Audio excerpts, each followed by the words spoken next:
the barren desert planet of Karak.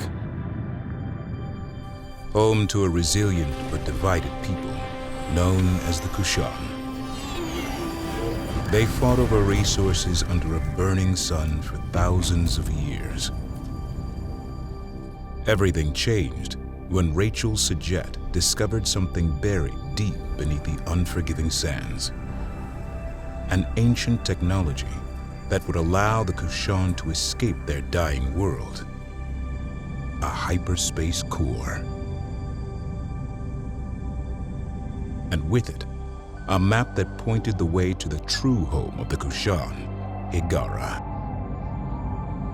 The Kushan put aside their differences and for 100 years worked together to construct a grand mothership that could transport 600,000 Kushan to Hiigara.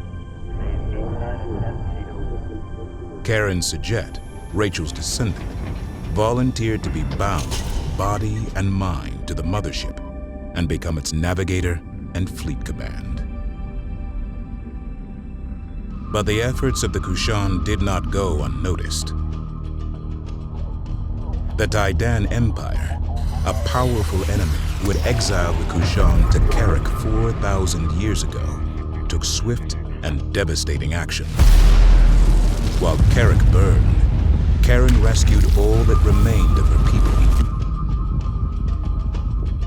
But instead of fleeing into the dark, Karen turned the mothership into the tip of a spear aimed directly at Hiigara. In the war that ensued thereafter, Karen's fleet emerged victorious.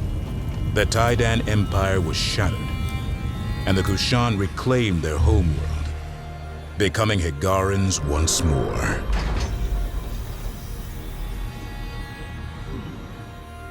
Just as Rachel discovered a hyperspace core, Karen learned of the existence of two others.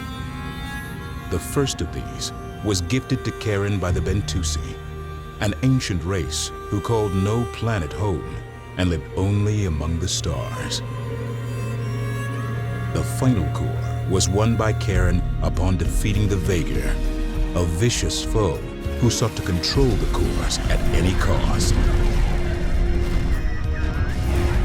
Karen united all three cores aboard the legendary progenitor mothership Sajuk. And in doing so, unlocked a vast hyperspace gate network, enabling interstellar travel for all. Trade and culture spread effortlessly between the stars. Population centers grew in places previously inaccessible, and the galaxy was united in peace. Thus began the Age of Sajet.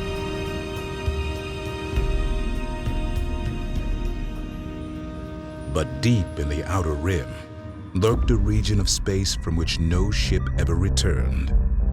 It became known as the Anomaly. Gates in this area were erratic, dangerous. Thousands of lives were lost. Eventually, these gates went completely dark, and the anomaly spread. Karen Sajet, aboard a new mothership called the Kar Sajuk, was sent to find the source of the anomaly and stop it. She never returned. 20 years later, the burden falls to Karen's protege, Imogen Sajet.